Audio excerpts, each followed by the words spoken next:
jumpa lagi dengan saya, Sianaria. Oke, di video kali ini saya mau membagikan cara dan tips trik untuk mengerjakan skripsi dengan mudah, cepat, yang jelas no plagiat, no joki, nggak dikerjakan orang lain, dan pasti hasilnya luar biasa.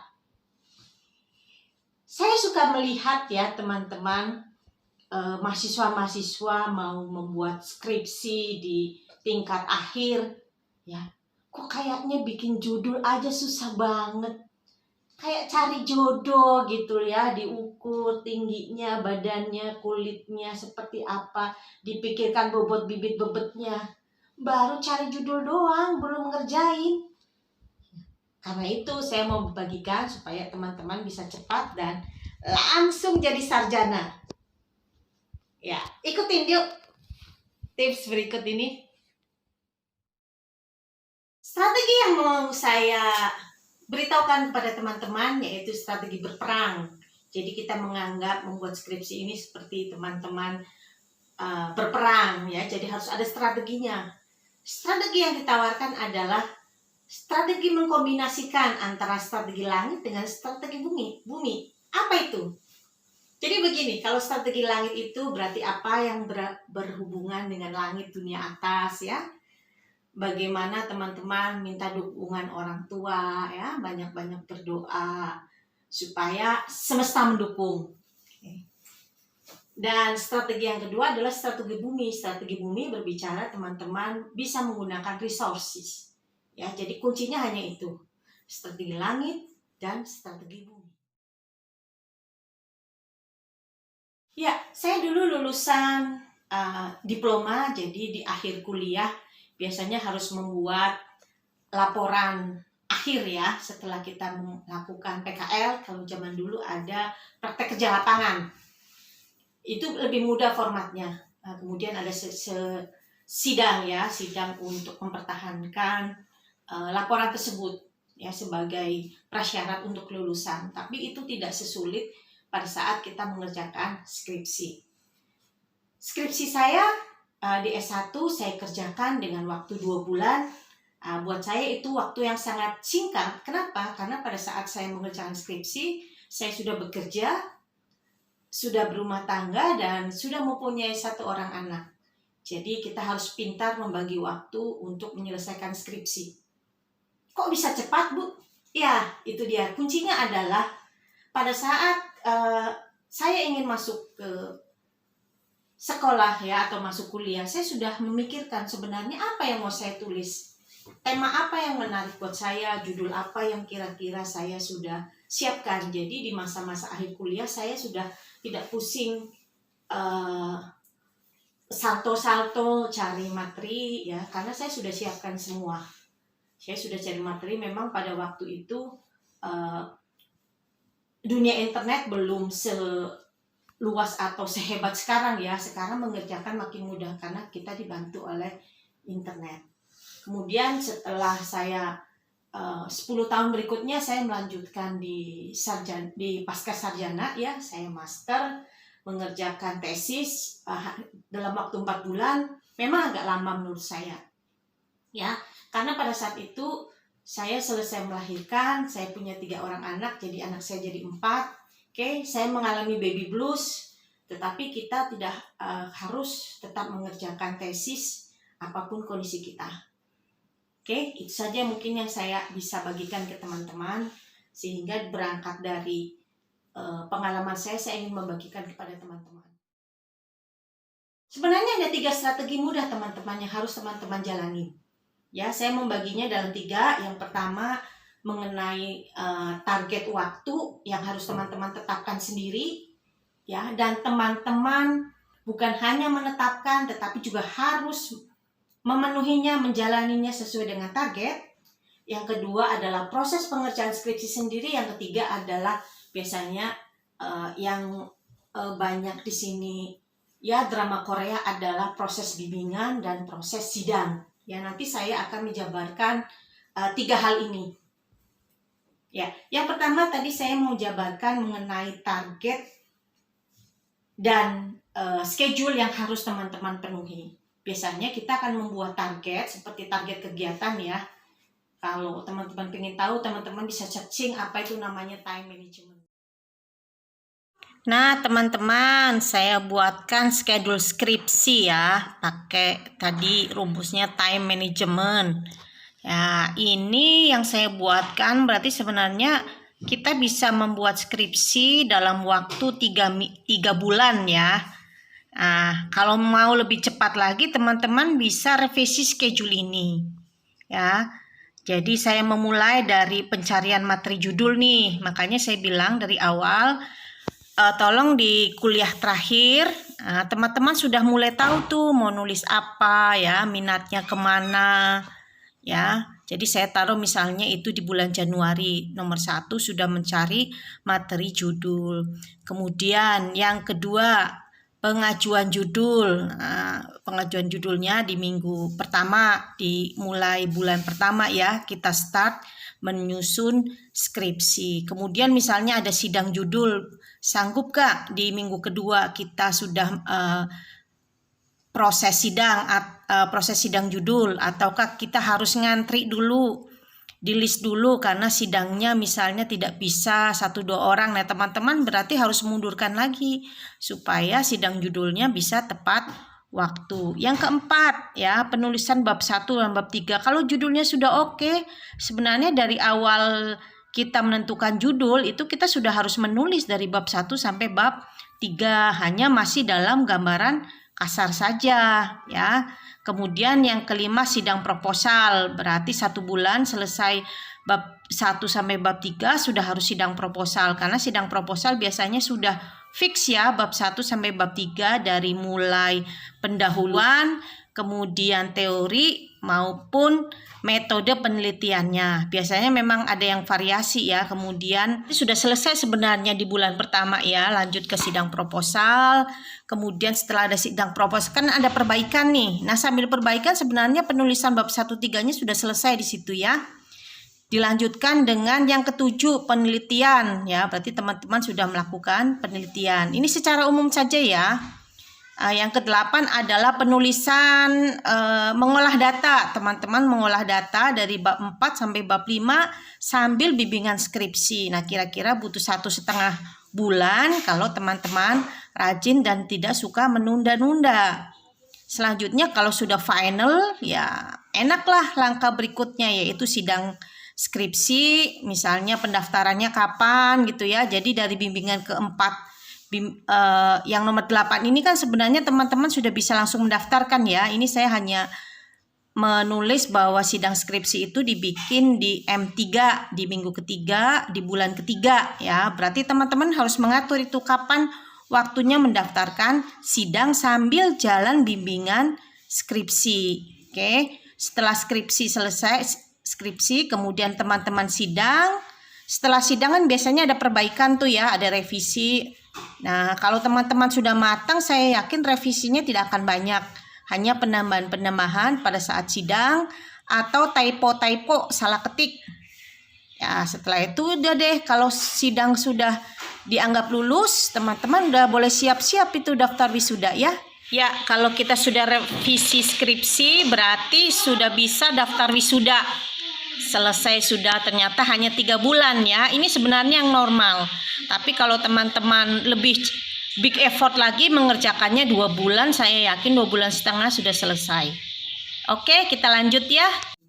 Ya, jadi teman-teman sudah memikirkan misalnya di di semester ini kapan ada jadwal ujian, kapan ada jadwal proposal, kapan ada jadwal wisuda. Dari situ teman-teman sudah langsung memilih. Ya, teman-teman sudah menentukan judul. Tadi saya kasih tahu bahwa jauh-jauh hari lebih baik teman-teman sudah mempersiapkan judul dan tema untuk penulisan skripsi. Kalau belum gimana? Ya, kalau belum kita cari ya, nanti saya ajarin trik-triknya bagaimana mencari judul dan tema yang sesuai dengan minat teman-teman. Oke, langkah yang kedua adalah teman-teman, saya membagikan proses mengerjakan skripsi itu sendiri ya. Jadi dari teman-teman mencari judul, kemudian judul atau tema ya, gimana caranya nanti saya bagikan. Yang kedua adalah membuat kerangka berpikir manusia ya, ini kerangkanya apa sih yang mau kita buat di dalam skripsi ini, sampai kerangka ini akan menimbulkan hipotesis. Kemudian dari kerangka, nah teman-teman tinggal mengerjakan proses penulisan itu sendiri ya. Penulisan itu sendiri biasanya terdiri dari pencarian materi. Nanti saya bagikan, teman-teman, pencarian materi yang sekarang itu adalah mudah banget ya. Kita dibantu dengan yang namanya teknologi, dengan Om Google ya, dengan Mbah Jurnal. Teman-teman yang online, teman-teman bisa lihat dan cari dengan mudah ya. Kita masuk ke langkah pengerjaan yang pertama, yaitu mencari tema atau judul skripsi ya. Judul atau skripsi atau tema tidak kita dapatkan dengan teman-teman bertapa atau tidur terus kemudian teman-teman bangun mendapatkan judul ya, tidak semudah itu ya. Jadi biasanya judul atau tema skripsi kita itu berasal dari mana? Berasal dari jalan cerita di belakang judul dan tema itu. Apa? Yang namanya latar belakang. Oke, latar belakang masalah itu adalah satu alasan rasional ya. Alasan rasional yang berangkat dari data dan fakta yang di lapangan. Ya, misalnya apa sih faktor-faktor yang membuat orang membeli motor X? Ya, nanti teman-teman akan mencari nih ya data dan faktanya apa saja yang di lapangan. Bahkan harus mencari referensi-referensi mengenai hal-hal apa yang membuat penjualan motor X naik dengan baik ya. Itu yang namanya referensi. Referensi itu dari mana? Kalau kita di penelitian ilmiah, maka referensinya berasal dari jurnal ilmiah atau bahasa kerennya penelitian sebelumnya. Jadi, nah kalau S1 biasanya kita tidak perlu gitu ya, tidak perlu menciptakan satu teori baru. Kalau di S2 kita bikin tesis adalah bagaimana kita menesting, mencoba teori tersebut. Tetapi kalau dari S1 kita hanya menerapkan saja teori yang sudah ada. Yang membedakan adalah misalnya PTX-nya, objeknya berbeda, time series-nya berbeda, metode yang kita gunakan misalnya berbeda. Tetapi berangkat dari referensi-referensi yang sudah ada. Oke, gampang kan cari tema dan judul skripsi? Ya, yang penting tadi teman-teman tahu batasan-batasan jadi tema dan judul. Nah, sekarang saya mau ngajarin cara mencari judul ya, yang gampang dari Google. Ya kan? Yang penting kita tadi sudah ketemu, kita mau menemukan, meneliti variabel apa. Contohnya nih kalau manajemen ya, saya mau ngetik, kita tinggal cari, ketik, mencari judul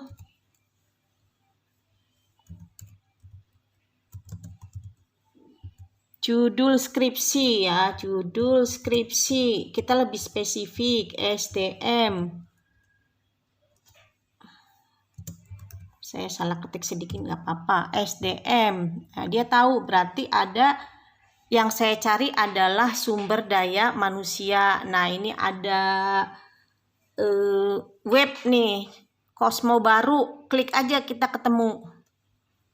Ya, kita ketemu 150 judul contoh. Nah, ini yang dipelajarin di Human Resources Management nih seputar ini ya, teman-teman bisa lihat. Tinggal teman-teman mau mengambil yang mana nih, variabel-variabel mana. Nah, ini ada contoh judulnya ya.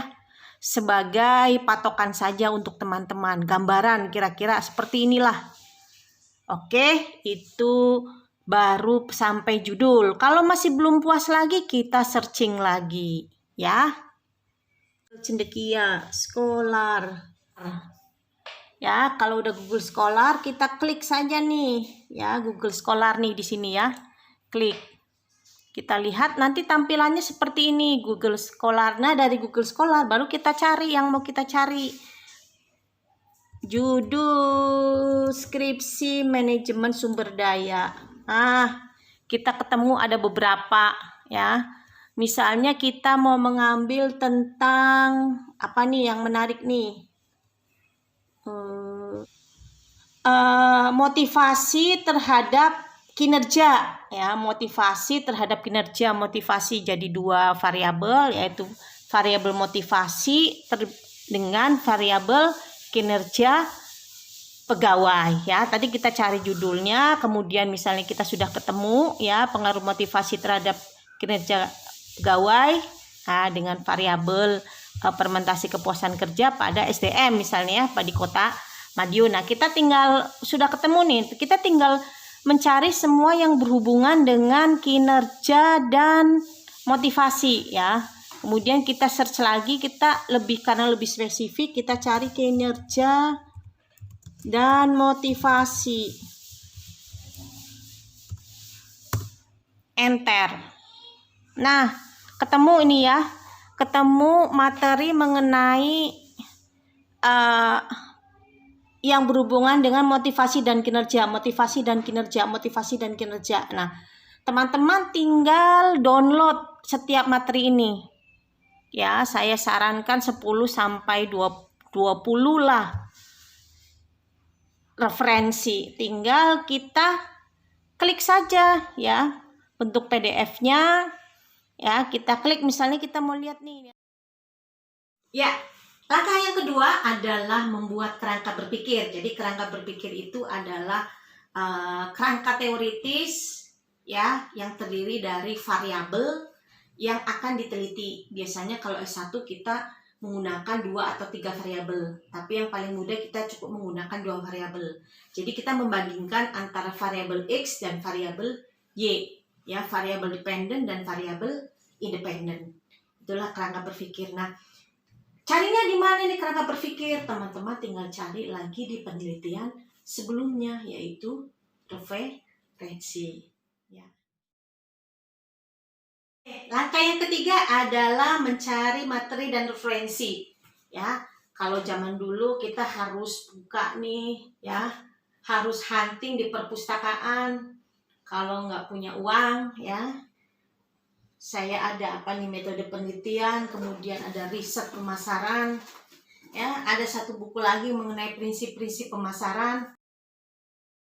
Misalnya kita mencari materi ya di googling saja, membandingkan antara kedisiplinan kerja dengan faktor prestasi kerja. Ya, cara googlingnya seperti ini saja. Begitu tahu variabelnya, akan lebih spesifik lagi kalau teman-teman ketemu perusahaan atau produknya yang mirip. Tadi kita ingin membandingkan misalnya antara kinerja dengan motivasi. Ya, kita biasanya adanya apa? Kita punya tempat penelitian, misalnya sudah punya channel di perusahaan X, ya, kebetulan orang tua kita bekerja di situ, atau kita mudah mendapatkan data di instansi tertentu. Nah, teman-teman tinggal cari aja instansi yang sejenis atau yang tidak sejenis. Ya, tinggal cari time series-nya yang berbeda. Setelah kita masuk ke Google Cendekia, kita cari, ya, situ nanti teman-teman begitu kita enter akan ketemu begitu banyak jurnal ilmiah mengenai materi skripsi yang teman-teman tadi cari. Ya, setelah itu teman-teman download satu-satu, ya, teman-teman baca dulu, ya, baca cepat. Kemudian kalau teman-teman suka download, ya minimal ada 10 sampai 20 lah yang teman-teman bisa download ya. Kemudian bisa download, kemudian teman-teman sortir ya mana yang jurnal yang sesuai dengan teman-teman ya. Dari jurnal-jurnal itu kemudian teman-teman sudah mulai bisa mengira-ngira nih. Wah, cocoknya saya bikin ini, metodenya ini berdasarkan apa? Berdasarkan jurnal. Ya, kalau sudah ketemu mudah ya, karena untuk penulisan skripsi itu kita berasalnya dari jurnal. Kalau teman-teman ke perpus mencari materi skripsi di perpustakaan, waduh, mungkin pusing ya, harus buka satu-satu. Kita buka abstraksi, nggak ngerti juga. Ya, cara yang termudah adalah kita googling dengan Google Cendekia. Oke, setelah kita ketemu tadi bahan-bahannya, kemudian biasanya materi jurnal atau skripsi yang ada di Google Cendekia itu formatnya itu PDF ya. Karena formatnya PDF, teman-teman kan mau membuat itu dalam tulisan kan, harus mulai menulis. Kita konversi dari PDF ke Word. Caranya gimana? Gampang ya. Klik aja di Google konversi PDF to Word. Nanti biasanya ada konversi yang online. Ya, tinggal masukin aja filenya, kemudian nanti keluar hasilnya. Nah, dari file-file yang Word itu tadi teman-teman sudah mulai tahu kan ya secara garis besar, oh berarti penelitian saya ini 50-60% teman-teman sudah menemukan ya, termasuk juga jawabannya sebenarnya sudah ketemu ya, karena teman-teman hanya melakukan proses apakah tadi yang ditulis teman-teman itu benar sesuai dengan tempatnya. Oke, pada waktu penulisan masuk aja ke dalam Word, teman-teman campur-campur aja semua Word itu ya, Word itu jadi ketemulah nanti bikin bab 1 pendahuluan, termasuk di situ kerangka berpikirnya, kemudian bab 2 teorinya biasanya teman-teman ketemu ya, landasan teorinya ya, nggak usah teman-teman seperti ini tadi harus ditulis satu persatu. Kalau kita punya Word dari file-file Word dari internet akan sangat memudahkan ya, campur-campur aja ya, masukkan aja dulu, kemudian teman-teman untuk bikin bab yang ketiga metode penelitian sama masukin aja dulu ya. Jadi copy paste semua. Sehingga teman-teman sudah selesai sebenarnya mengerjakan bab 1 sampai ke bab 3. Oke, tipsnya adalah pada saat kita membuat bab 1 sampai bab 3, teman-teman copy paste saja ya, tidak apa. Tetapi kalau itu judulnya kemudian sudah disetujui dan teman-teman sudah masuk proposal, sudah langkah penulisan, teman-teman harus mengetik ulang dan membahasakan kembali dari jurnal-jurnal yang sudah teman-teman tadi copy paste. Kenapa? Kalau tidak nanti teman-teman akan kena plagiat ya. Kalau kena plagiat nanti nggak bisa lanjut ke sidang ya, karena sekarang aplikasi untuk plagiat itu makin canggih ya, jadi teman-teman harus ketik ulang, tapi bahannya teman-teman sudah ketemu ya. Oke, karena sekecil apapun biasanya akan ketahuan itu ya di algoritma file Word yang kita ambil dari Google, akan mudah dideteksi di aplikasi plagiat ya, nanti kita dianggap sebagai plagiat.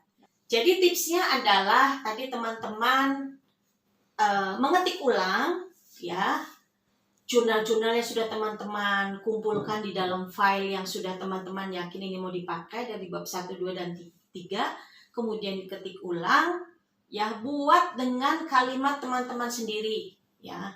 Membuat kalimat sendiri sebenarnya mudah, kalian harus memahami kalimatnya, memahami paragrafnya, setelah itu bahasakan sendiri ya. Jadi kerangka itu akan membuat mudah teman-teman, karena teman-teman sudah ada contekannya, tinggal istilahnya kalau seperti mentranslate ke dalam bahasa sendiri. Itulah yang membedakan supaya kita tidak kena plagiat.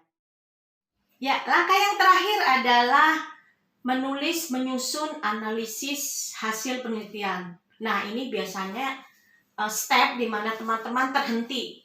Kenapa terhenti? Biasanya adalah menyelesaikan analisis data. Jadi teman-teman tenang aja, analisis data itu kita bisa gunakan alat-alat statistik ya, yang sudah ada aplikasinya. Nggak kayak zaman saya dulu waktu S1 ya.